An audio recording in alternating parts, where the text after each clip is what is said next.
Hey, I'm Rob for JestaThaRogue.com and welcome to the 10th and final episode of Shelf Love, the video series where I used to replay and review all the games on my shelf with the goal of playing all 100% of them. Now I'll get to why this is the last of the series and why I'm ending it now and what I'm going to do going forward at the end of this video, but I think it's going to be long enough based on what I think I've got recorded and what's going to happen. So let's go straight into the games I'm looking forward to playing and seeing at UK Games Expo 2025. Okay, so here I am in my living room at my computer and I'm going to go through Board Game Geek's excellent UK Games Expo 2025 preview. I haven't looked at it yet, so I'm just going to dig through it. I'm obviously going to edit all that out and I'm going to apologise beforehand in case my budgie, who's just over there, makes some noise, which is likely to do this time of night, and maybe some noise from the neighbours as well, but we'll see how it goes. Now, the first game that interests me is Twittons, which is apparently an old Sussex word to describe the little alleyways and lanes that run between houses and fields. And it says it's a tile laying game for 1 to 5 players set in an everyday English suburb. Work your way through the seasons, exploring the local Twittons, discovering the houses, wildlife, allotments, playgrounds, railways and electrical substations. Complete your wanderings and get home in time for tea. And you can sort of tell what kind of game it is. It doesn't really say or give you any hint in how scoring works or anything. There's different kind of houses here, and there's the different season cards, and then we've got a playground, campsite, allotment, and what's probably a school. So there's not much to go on, but 1 to 5 plays in 30 to 45 minutes. That looks pretty cute. I like the look of that. Next up we have Console Wars, the card game from Booth Babe Games. That's a fun name. And this satirises the contentious side of the video game industry. Players collect incredible games, build a dedicated fan base, and compete to become the true market leader in the console wars. And you can see there's a card here making fun of The Last of Us, which is the greatest video game ever made, as we all know. You play as Noel, hired to smuggle a wannabe stand-up comedian out of a quarantine zone. Now a hit TV show. Very good. I like that. That's very good. There's something else. There's another image I saw that made this stand out. This one with the Doom, Gran Turismo and Silent Hill. And so looking at the cards, it looks like they do all satirise the sort of things you get in the video game industry, and you're collecting these sets of cards. There isn't really much on the rules of what you're trying to do and how you win, how you score. I did see there's one here where you can destroy players' cards, which is interesting. There's a bit of take that by the looks of it. You can increase your fan base in various ways. But yeah, Console Wars card game looks pretty cool. This is Ninja Key from Dark Frontier Games. There's not much to go on because there are no images, but it is a tense strategy game of stealth, cunning and daring, where players lead rival ninja clans, and there's an event card that changes conditions and all that stuff. So nothing to look at. I think the box art looks really cool. If the rest of the game looks like that, then we're on for a winner. So that's another one to look out for. And I'm not going to spend too much time on this one because I just want to point out that everything Devere Games does tends to be a winner. This is Quorum. With a big round board with lots of stuff on it. That looks pretty cool. It's, as I said, from Devere, so it's probably going to be pretty good. And this is Transgalactica, that also looks good from Devere as well. I like Devere's big box games. They tend to be really good fun, really well reviewed. So I'd like to give this a go. It's got nice fun art as well. So Transgalactica, actually, I don't know if that's going to be available. That might be one that I end up picking up. Although it is £60 retail, so maybe I'll see if I can play it first. I didn't know this was even a board game. Tomb Raider, the Crypt of Kronos from Iconic Studios. And it's more than just a board game. This is a full Tomb Raider experience and has puzzle solving and tense combat. So let's see what that looks like, because the image looks pretty cool. There's a lot going on. Minis, you've got a map here, you've got a bigger map, looks like a play area here. Maybe you're moving around this and you get scenarios that bring you over here to deal with. Not sure, but it looks nice. Lots of dice that maybe you roll, maybe they're just abilities or something, but yeah, there's a lot going on. Look forward to giving that a go, hopefully. I say look forward to giving that a go. Every time I say I want to give that a go, it means that I'm going to try and sit at the table and play a demo of it. The odds of me playing even 2% of any of these are very unlikely. This one sounds pretty cool. This is Popcorn from Yellow, and it says in Popcorn each player manages their own movie theatre and tries to show the best combination of movies in order to attract guests to their seats. And it says, whichever theatre owner fills their popcorn box best wins. That's interesting. And there is a whole lot of stuff going on here. So everybody's got their own theatre boards and you're placing meeples on them to show they're there. You've got your popcorn boxes that you're trying to fill up. It's nice and bright and colourful. I don't know what's going on, but I know what you need to do. I know it's from Yellow, so it's going to be fun at least. Oh, it's another game with pun titles. We've got The Kids, Bad Man, The Cursed Peg Leg, and The Neurotic Detective. So yeah. Are these goals you need to achieve or things you need to have in place in order to gain this money? Who knows? Who knows? Looks good. Really want to play this one. It's only available to demo, not to buy. Otherwise, I probably would. Now this looks interesting. This is Space Junkers from Next Dimension Games, and it's a fast-paced sci-fi board game of sabotage, strategy, and sweet salvage. But what is interesting is the board. I caught a glimpse of this, and my internet is running slow. But there we go, 2D board. No, 3D board. All boards are 2D. This is 3D because there's a third dimension. So that looks interesting. It's like Colt Express in a way. I wonder how that plays. I wonder if the 3D board has any bearing on it. Yeah, so Space Junkers plays 6 players and takes 45 minutes to play. So I'm sorry, I was holding my microphone down for some reason. Yeah, so hopefully, with it being a short game and a high player count, hopefully there'll be a lot of demos and a high turnover. I might get to play this one. This one, Shadow Ninjas, is a 2 to 5 player 1 versus many hidden movement game. And look at the characters you are moving around the board. They're nice little chunky pawns, but they're all little cats and dogs, which is super cute. My kind of game. A devious game of decoy and detection. Who was this from? What publisher was this from? I don't think I mentioned it. Outset Media. Yeah, that looks pretty cool. 20-minute game as well, 5 players. So again, another one with high turnover. Hopefully, won't be stood around too long. They're waiting for a demo to finish. If there is a demo of that, so that's good. It says there is a demo, so yeah, I look forward to playing that one. So this is Dying Message from Sinker Games, and this is the Japanese version. When you go to the listing, it's got a Western box on the front there, so I don't know which version will be at the Expo, but it's a bluffing deduction party game, which is interesting. And the pieces, I don't know if these are what the pieces look like, or the components and artwork. The artwork is the most important thing, really, toothbrush and all that lot.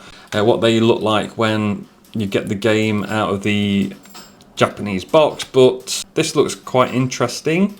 I know there's similar games like it, but with it being like a 10 to 30 minute, 4 to 30 players, plays best 5 to 10. Well, that is a game I'm definitely interested in. The artwork looks pretty cool as well. This looks interesting. This is Martin Wallace's 0 to Hero from Wallace Designs. They said it's a tile-based trick-taking game for 3 to 5 players. The twists in the game are that you can either win or lose points for winning a trick. You can also win or lose points if you are second in a trick. Who wins or comes second is not always the player who plays the highest value tile.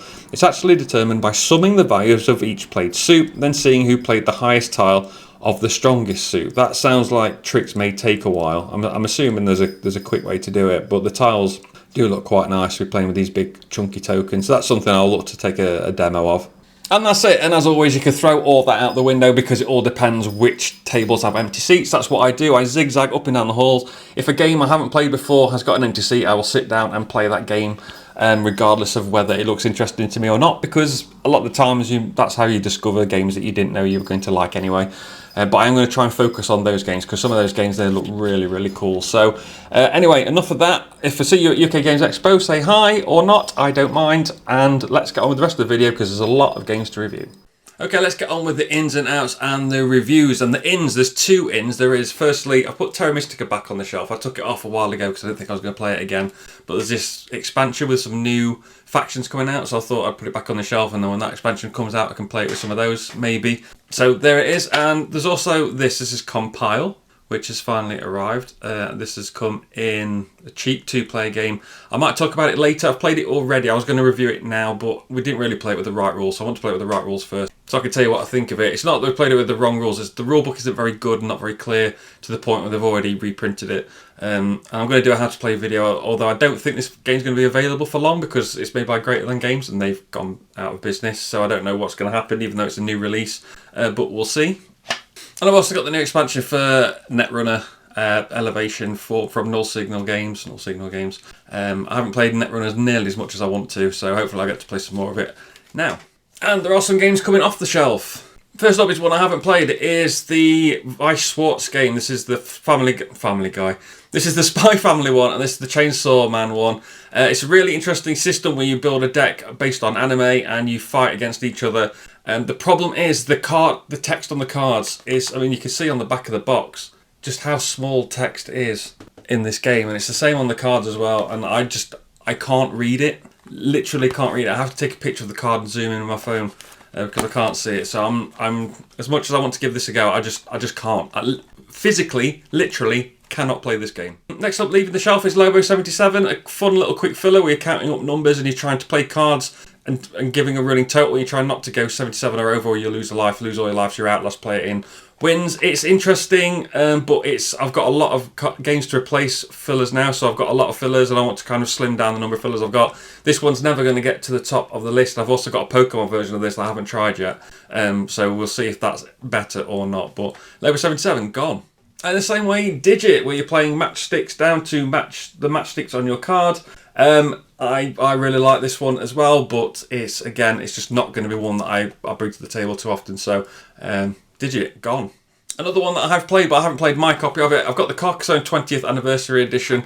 I don't think I'm going to get this played very often, and I'm not too bothered about it anymore. If I want to play it, somebody will have a copy there, so I'm just going to get rid of my copy of Carcassonne. Next is Coyote, the game where you're trying to guess the number on the total around the table, but you can see everybody's number except your own because they're in a headband. The number's in a headband, you don't get to see it, and you've got to try and work out whatever. It's a bit like Liar's Dice, we've got to work out what is in the table, but you can't see it. Whereas in Liar's Dice, you can only see your own. In this one, you can see everyone else's but your own.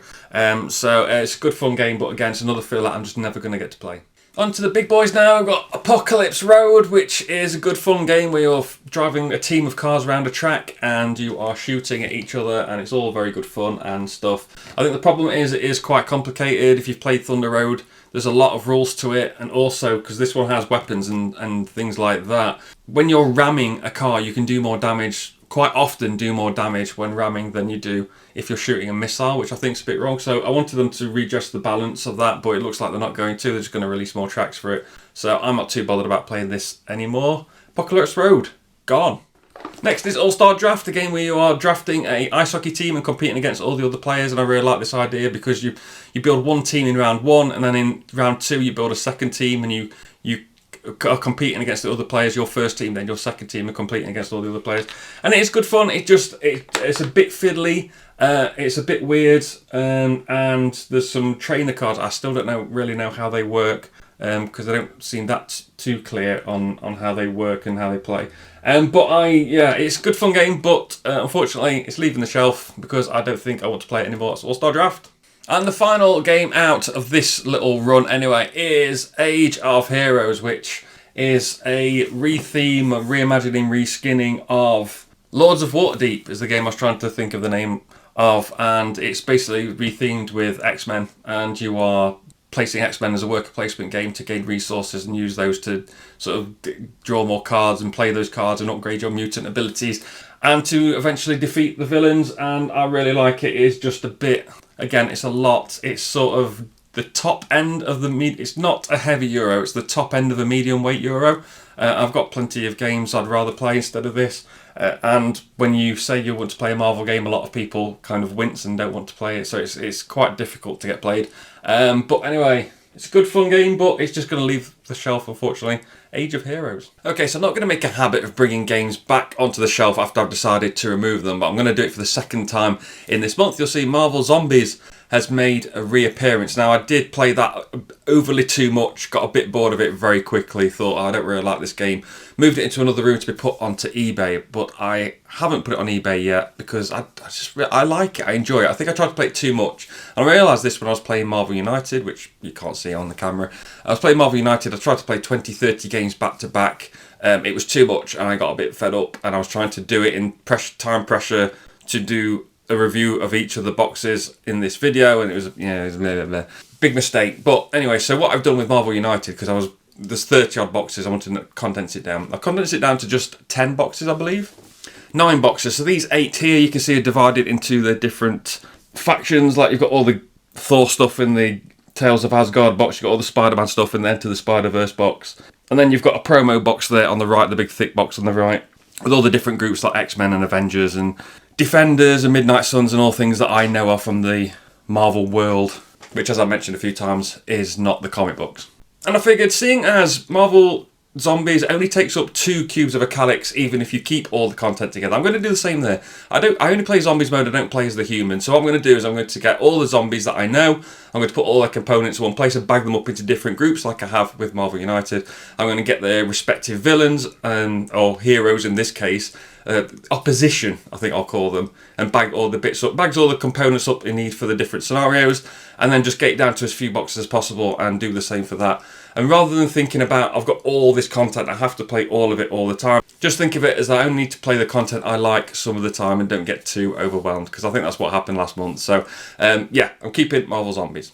And I've been to my second game day of the month this weekend, and I've only managed to play 3 of my games in total. I played Compile in my all-dayer from last week, and this week, all day, I only managed to play 2. I actually managed to play 1.9 games, really. Now, just my message to you, if you go to a game day, nobody wants to be a dick, right? Nobody wants to be like, I'm not playing that game, I don't want to play that game. If somebody's offering to play a game and you don't want to play it, the best thing you can do for everyone, especially if you're going to be miserable about it, is just say, that doesn't interest me, can we play something else? Because that's going to be the best outcome for everyone. There's always going to be plenty of games to play that everyone's going to enjoy, so just say it. And with that in mind, I played this. This is Tokyo Highway. Now, another aside, I usually take my GoPro to game days, film footage, and take pictures as well of the game, which would have been perfect for this game because it would have looked much better on camera, because you can see, if you've never seen it, how it ends up. It's a big 3D dexterity game. It would have looked really nice, but for some reason I didn't take any photos and forgot to get my GoPro out my bag all day, so that was handy. But in this game, you're basically putting these columns onto the board, connecting them with roads, and as you maneuver the roads around the other players, if you go under or over a road belonging to another player and nobody else has gone under or over that road, you get to put one of your cars on it, and the first person to get rid of all their cars or vehicles, because there's more than just cars in the supply, first wins the game. And of course, accidents can happen. You can knock things over. If you knock things over belonging to another player, you give them one of their columns, and you need to put columns to get your sticks up in the air so you can go up and down around all these different roads. If you run out of columns, you are out of the game and can't win. But if you knock things over, you then have to put them back together. But what we had one person doing, who clearly was not interested in the game, not his kind of game at all, when he knocked something over, he picked it up and then threw it back down onto the table. Nobody else saw it but me, so maybe it was just me, but then when he tried to repair it afterwards, he did the exact same thing. When he dropped something, he picked it up and threw it back down into the area to try and just basically wreck the game, which was disheartening and annoying. So I do need to play this one again. It's good fun. It's different. Obviously, I don't have a dexterity game. Like this. And it is nice and fun. Obviously, it's based in Japan as well, which, as you know, is the kind of game I like. So I will give Tokyo Highway another go. So it's staying on the shelf for now. I will revisit it. And staying on that same game day and staying in Japan as well, played another one of my games. It's a trick-taking game. It's Hagakure. And it's a very traditional trick-taking game where everybody plays a card. Whoever plays the highest number wins. And there are different types of cards. There are numbers 1 to 17. I'm just reading off the rulebook there. 1 to 17. These are blue cards. These are villagers. Numbers 18 to 27 are red cards, and they are samurai. And then there are 3 cards without a number, and they are old fools. And basically you get a hand of between, I think it's 4 or 5 cards. You don't play many tricks in a round. Yeah, you're going to get either 4 or 5 cards per round, but you're going to play between 5 and 9 rounds in a game depending on the player count. So you're going to be playing lots of very short rounds. And basically, if somebody leads a trick with a villager, you can play any card. If somebody leads a trick with a samurai, you have to follow with a samurai if you have one. And the old men are worth 0. Sorry, the old fools are worth 0 if one is played. If somebody plays a second old fool, then they win the trick. So if there's more than one old fool in a trick, whoever plays theirs latest will win the trick overall. But everybody also has 5 Nobori tokens, and these are tokens you can use to affect your score during the round. Or at least give you some once per round effect. Once you've used it for the round, you can't use it again for the rest of the game. The ×2 doubles your score for the round, and also you get 1 point per trick that you win. You get 1 point if you get the 18 card in tricks that you've won at the end of the game, end of the round. Sorry. And if you don't win a trick in a round, you get -2 points. So if you play your ×2, when you get -2, as I did in the final round, you end up with -4 because you double your score. There's a 0 token, so guarantees you will score 0 points at the end of the round, which is good if you think you're going to not win a trick. There's one that if you get 4 or 5 villagers in tricks that you've won, depending on the player count, you get an extra 2 points. And when you're dealing out cards, you're dealing 4 or 5 to each player. There is going to be some left over there, put face down without anybody looking. They're called the Yomi. And one of the abilities at the beginning of the round lets you change your cards in your hand with the Yomi. And one of the others lets you look at the Yomi or another player's hand of cards. And it is really good, decent trick-taking game, very standard, very rules-light. You know, you just go around in order. Are you going to play token? You're going to play token. You're going to play token. You're going to play token. No, okay, play a round, play a card. You're going to play 4 or 5 tricks in a round, add up the scores, shuffle all the cards again, start a new one. And it's interesting, it's very fun. I think the problem we have at the moment with trick-taking games, with games like Hagakure, is that you have a big wide range. You've got your standard ones with your standard deck of playing cards.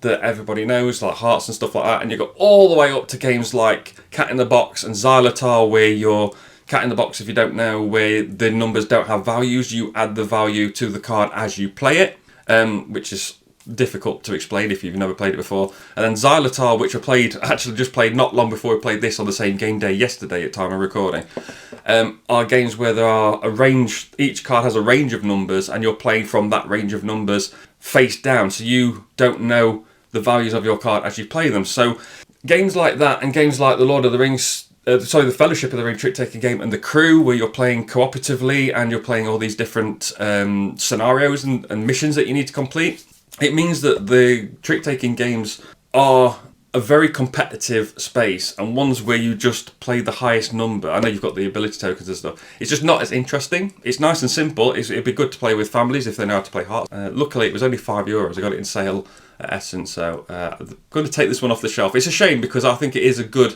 fun game, and it is one I'd like to get out, fairly often. But I'm being quite restrictive with my shelf space. I've got a lot of fillers here that aren't necessarily trick-taking games. You can't really see them because of my chair. Look, if I twist my chair out, there we go. You can see a bit better these two shelves. Oh, there we go. I'll move it out of the way. You can see the two shelves here are where all my little fillers are. So, yeah, there just isn't room, unfortunately. But Hagakure, I do recommend you pick this up if you like trick-taking games, especially ones on the lower brain power scale. That was weird. So I came in here with every intention of playing Marvel Dagger solo. Unfortunately, the board's really big. There's piles of cards all around it, and I was going to play it 3-player, and the play areas for each player is quite big, so I don't have the room to play it at all, so I'm going to have to take this to a game day at some point, so I'm not going to play that right now. So I decided to go for something much smaller. It is Next Station Tokyo in a tiny little box. And to explain this, we're going to need to go down to the table.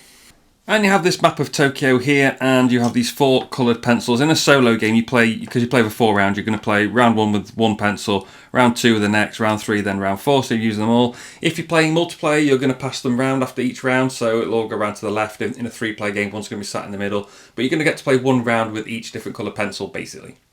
And all that happens is, I'll just show you a clean map, not my disgusting dirty one. When you get a pencil, so I've got the purple pencil here, you start at the purple station, and then you flip a card here, and it says you need to draw a line to this shape. So this is a pentagon, so you can see it goes from there to there, and see in my game I went from there to there, and that's what I did for that first action. And the second action would be a special one, so this is a wild card where you can go to any station. You're just going to do a line. The only rules are you can't cross over any lines that you've already built, so they've got the pink, the blue and the brown ones here. But that also includes the green one that starts on the map.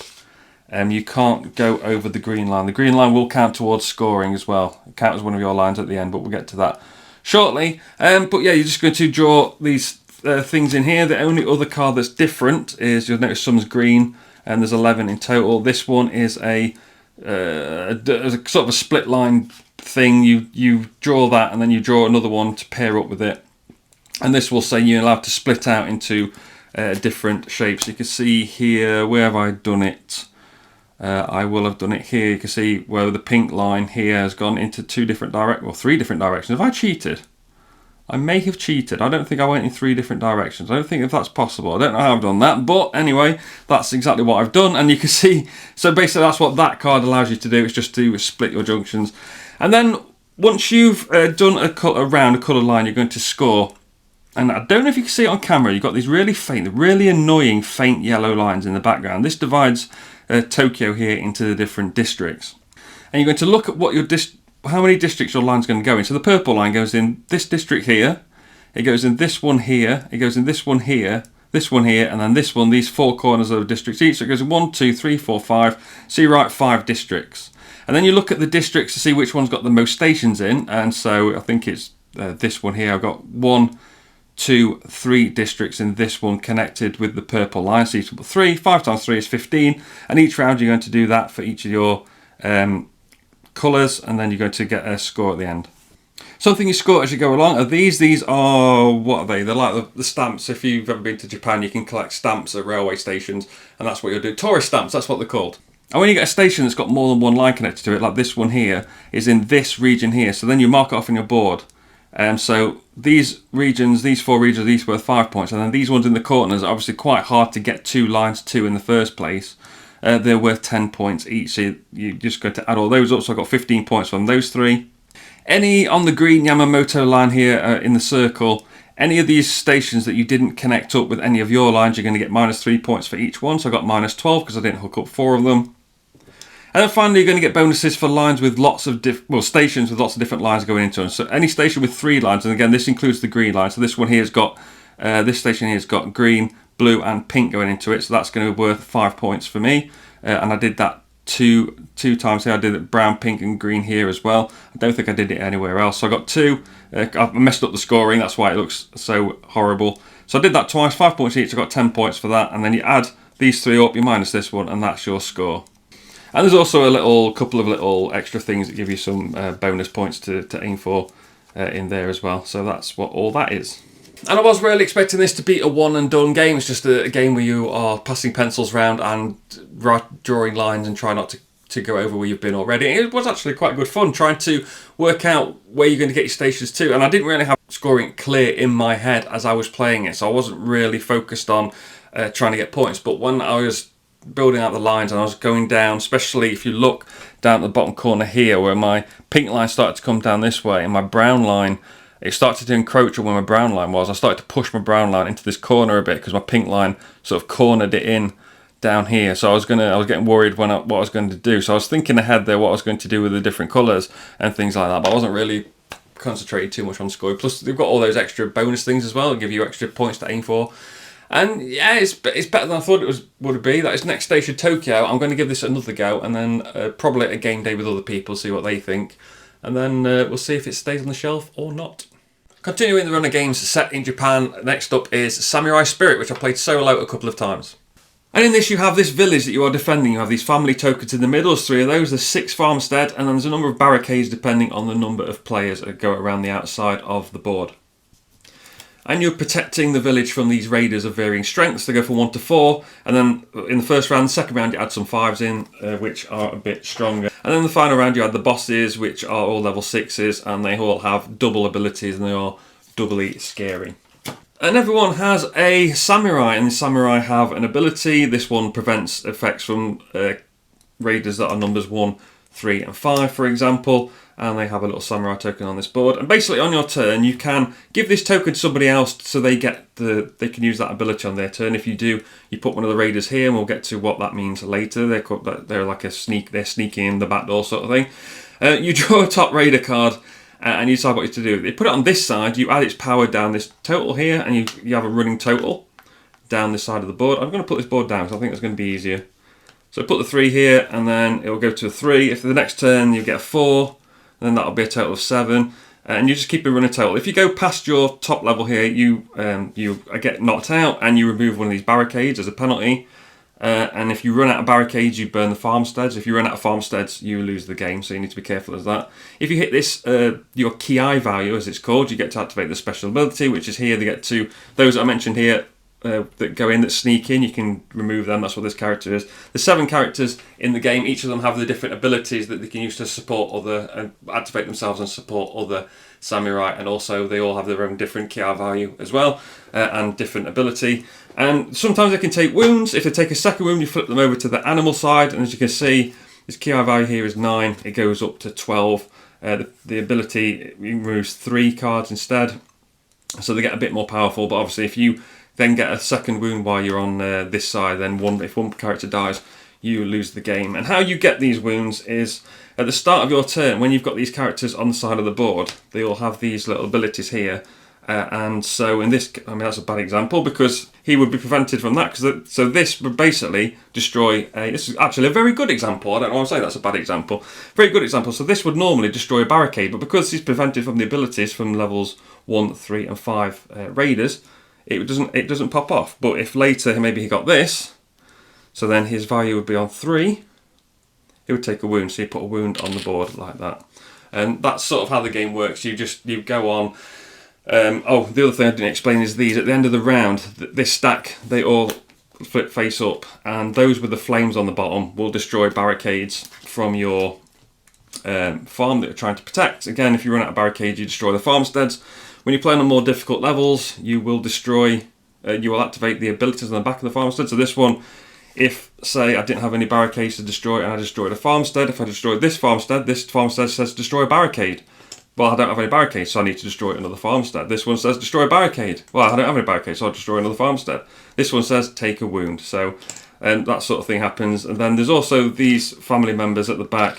They do have abilities that you can activate at the end of a round. If you succeed by removing wounds and building barricades and things like that. I mean, obviously, as you can see, the game... I've just noticed that my microphone battery is running flat, so I'm just trying to get through this so I can finish it, because it's from Funforge, and Funforge, I think, are done based on how the Kickstarter is currently going for Monumental, which I've did a video of. The second Kickstarter is in the country, it's in England, but they're just waiting for Funforge to deliver it, and they're not hearing from Funforge at all, so I don't know what's happening with the Kickstarter. So I didn't want to spend too long on it, because I think Funforge are going out of business. I don't think this game is ever going to be reprinted again. There's probably going to be some second-hand copies, but as you can see, it is very fun. I think it is a bit multiplayer solitaire when you're playing multiplayer, because you draw a card and you can reveal it. What shall I do with this? Oh, the other thing I didn't say. Oh no, I've missed one. Important thing.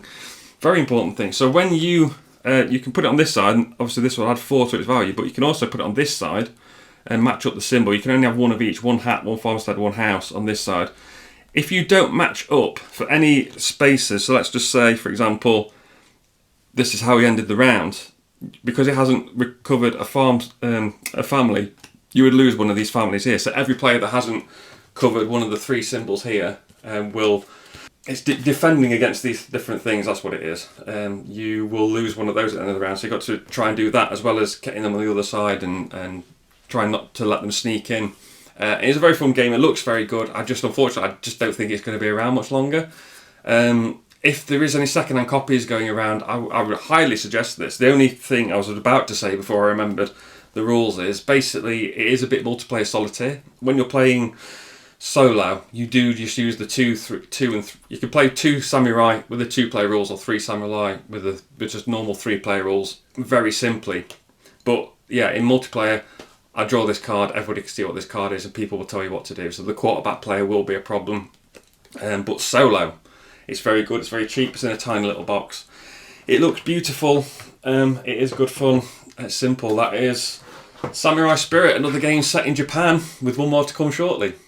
Okay, my microphone battery has now been charged and we can relax. And while I was editing that, what can only be described as mess, I did check, and yes, Funforge have applied for bankruptcy in France, so the games are in England, and I don't know what that means. I don't know whether we'll be able to maybe pay the shipping just to finish the last leg of the journey or not, or whether we'll ever see the games again, but anyway, we'll find out. But I did go to another game day, my 3rd of the month, 3 Saturdays in a row. That doesn't happen very often. And I managed to play 6 of my games, which is particularly impressive, considering I only took 4 of them. I know some people only count playing games if they play their own copies. I did play 2 games that belonged to somebody else, but I'm counting that because it's all the same to me. First one I got to play Compile again, which, I mentioned earlier in the video. I played with the incorrect rules.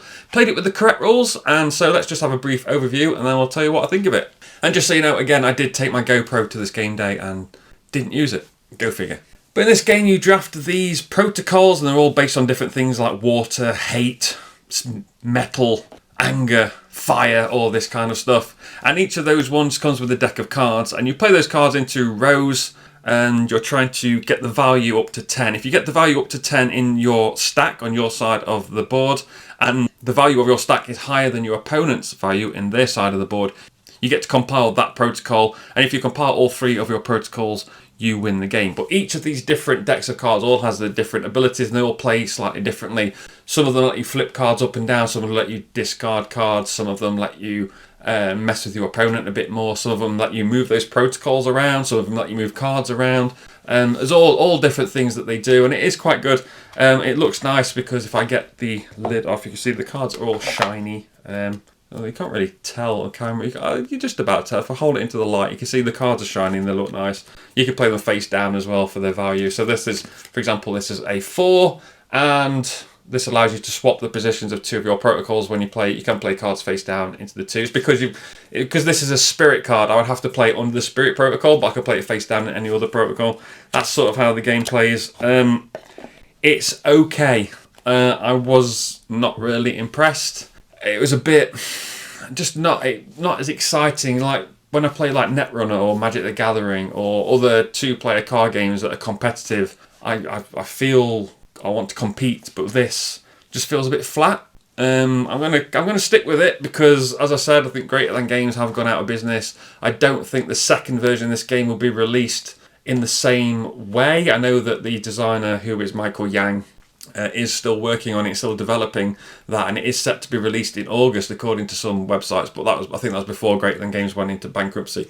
So I don't know if it's going to be released at all. If it does, I'll probably pick it up maybe. But yeah, it's not too bad. It is quick and easy to explain, I guess, which makes it different from games like Netrunner and Magic the Gathering and Vice Sports, which I mentioned earlier. So I'll keep it on the shelf because I can't replace it, so I'm not going to hastily get rid of it for now. But for now, it's meh at best. And after that brief break in games set in Japan, I did play Kyoto no Neko, which I've already talked about in this series, so it's not a game I'm playing for the first time, so I'm not going to spend too much time on it. This is the game where you are a cat in Kyoto and you're going around, you're befriending butterflies, you're hunting bugs, you're fighting each other, you're climbing sakura trees, and it's very simple, very light, very cute family weight game.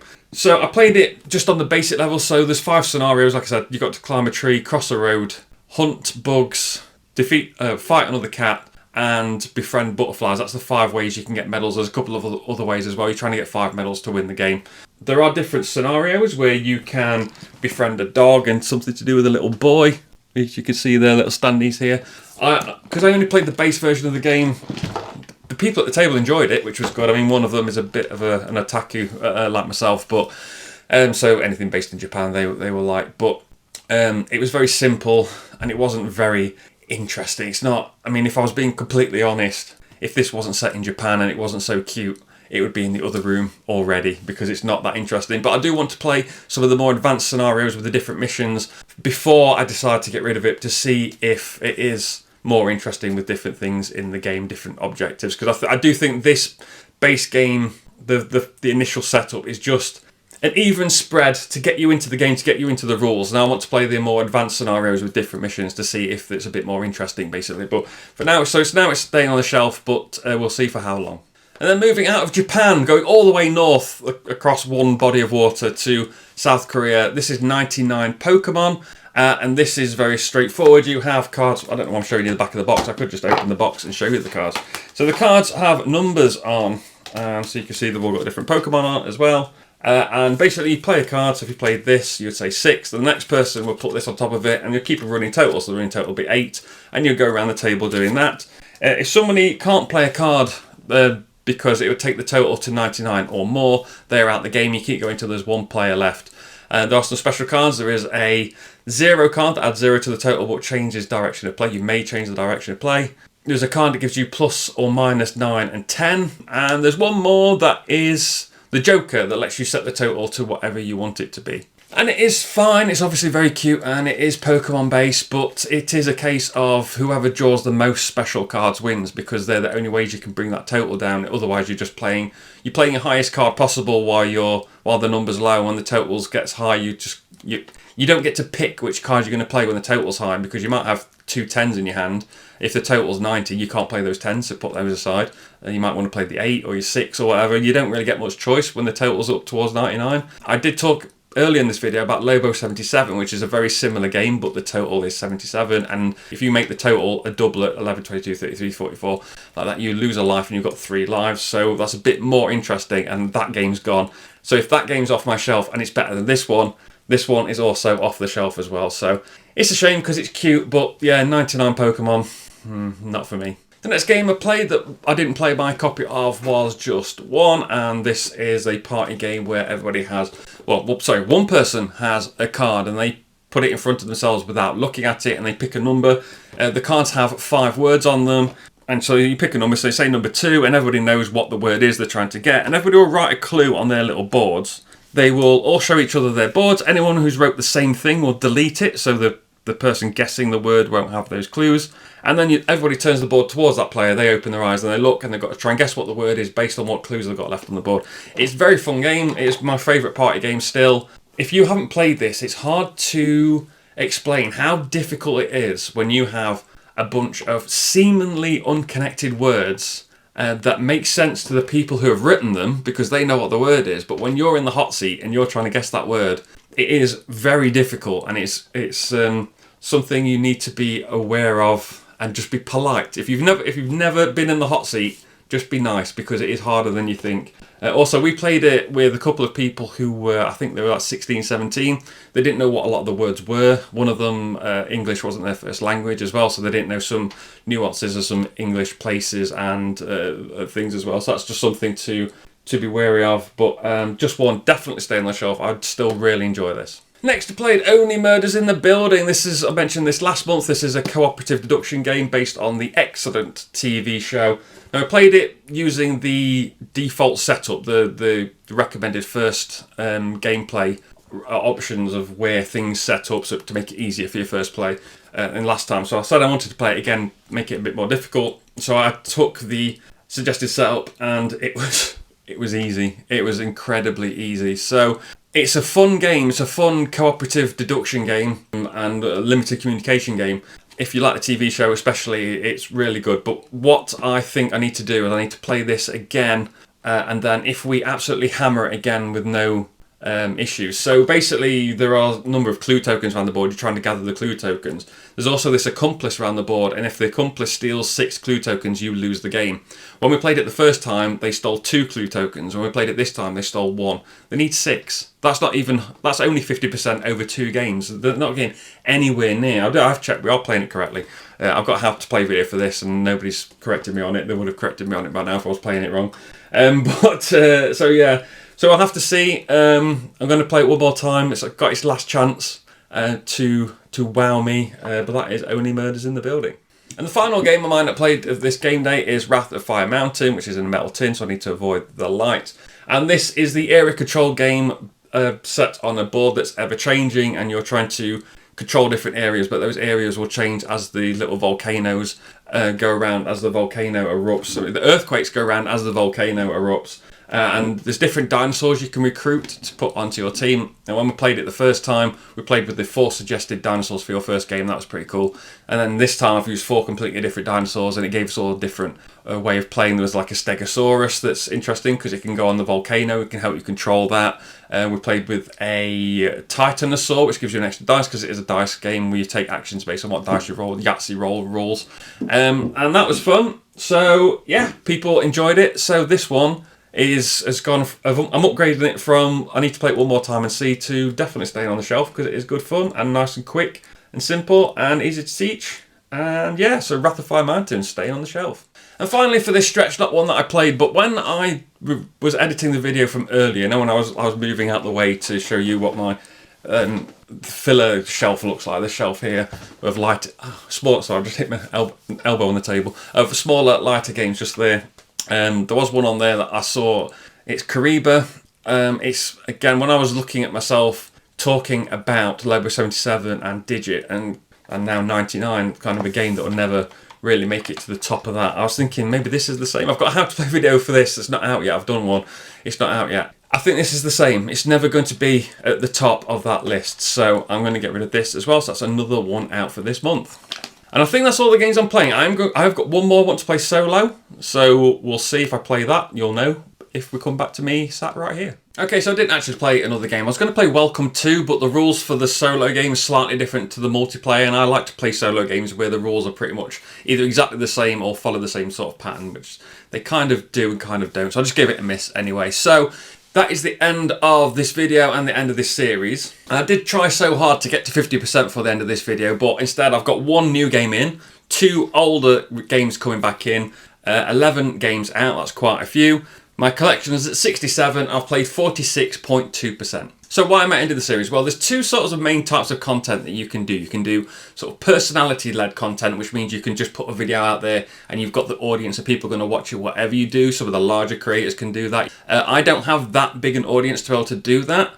So I have to go down the other route, which is your SEO-led titles. So how to plays, for example, top 10s and things like that. And this video series, while I really enjoy it and it is what I want to do, it's neither. It's not really fully personality led and it's not SEO led at all, because I'm reviewing multiple games. Nobody's searching for, oh, I want a video where they review both Marvel Zombies and my father's work. Nobody's going to look for that. They're going to look for a video that reviews Marvel Zombies. They're going to look for a video that reviews my father's work. And when they see mine, mine's not going to get to the top or near the top of either of those, so they're not going to find it and they're not going to want to watch it because half of that video is going to be uninteresting to them, especially if they don't know who I am. And I'm grateful for everyone who's watched and liked and commented and shared this videos in this series. But what I'm going to do going forward is I'm going to split it up into 2 different series.